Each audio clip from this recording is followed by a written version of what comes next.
Assalamualaikum warahmatullahi wabarakatuh. Di sini saya akan menanyakan pertanyaan tentang sejarah Museum Wayang Banyumas dengan Mas siapa Mas?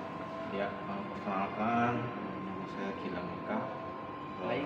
Teman-teman bisa panggil saya Gilang aja. Oke, baik, siap. Dengan Mas Gilang ada beberapa pertanyaan yang saya pertanyakan tentang Museum Wayang Banyumas. Ya, Salah satunya, kapan Museum Wayang Banyumas didirikan? ya, pertama kali Museum Wayang itu diresmikan tanggal 31 Desember tahun 1983. Oke. Ke pertanyaan selanjutnya, di mana lokasi Museum Wayang Banyumas tepatnya? Ya, untuk Museum Wayang itu ada di Jalan Budi Utomo, ya. Lebih tepatnya itu ada di kompleks Kecamatan Banyumas, ya. Kalau dari alun-alun Banyumas itu ke utara. Pertanyaan selanjutnya, apa nama lain dari Museum Wayang Banyumas? Ya, Museum Wayang Banyumas sebenarnya nggak ada nama lainnya ya, tapi memang Museum Wayang itu dulunya bukan bernama Museum Wayang Banyumas, bukan, tetapi namanya Museum Wayang Sendang Mas.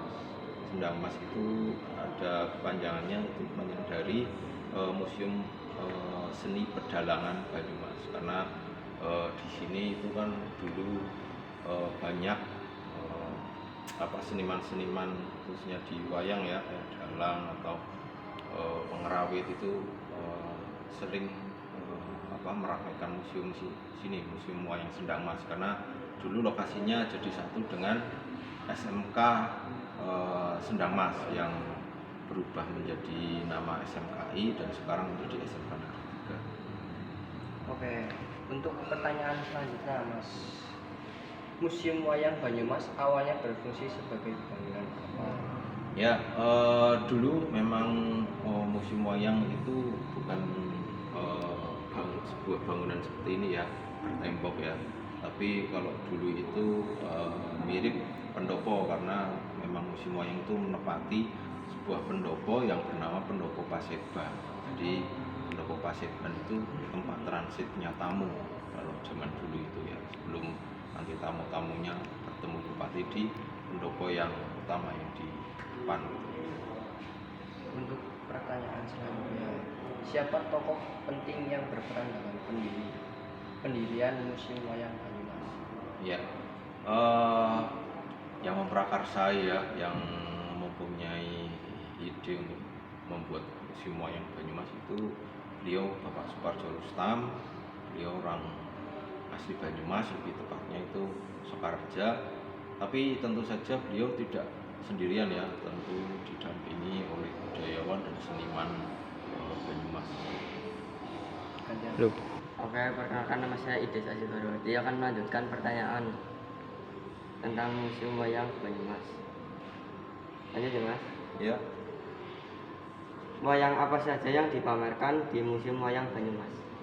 ya, tentu saja kalau pengunjung ya, atau teman-teman yang datang ke Museum Wayang tidak hanya melihat koleksi wayang, ya.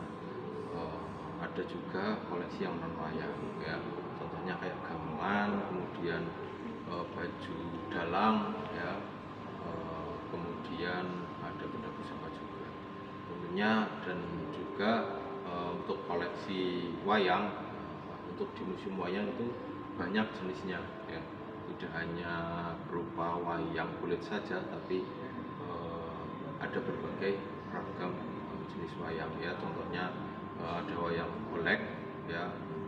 Di tempat kami itu ada dua jenis wayang golek, contohnya wayang golek purwa dan wayang golek menak.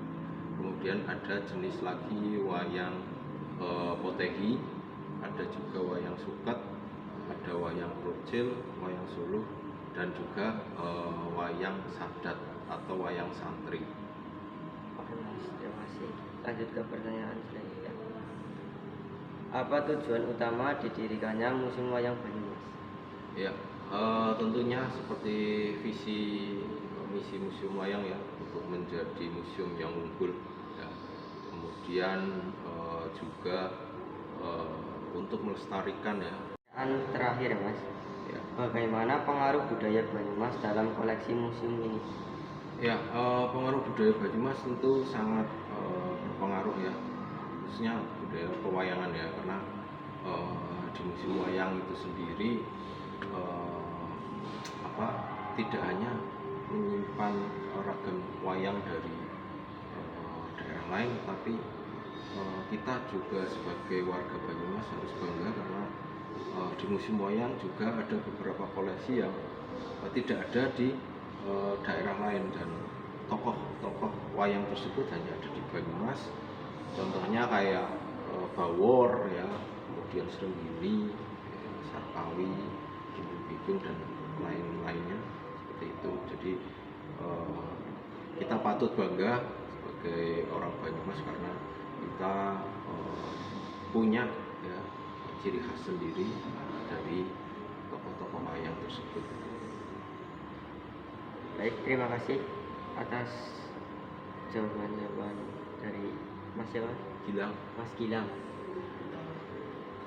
Oke teman-teman, itu pertanyaan dan jawaban dari bekas di museum wayang. Semoga jawaban dan pertanyaan dapat dipelajari dan bermanfaat untuk kita semuanya. Sekian dari saya. Assalamualaikum warahmatullahi wabarakatuh.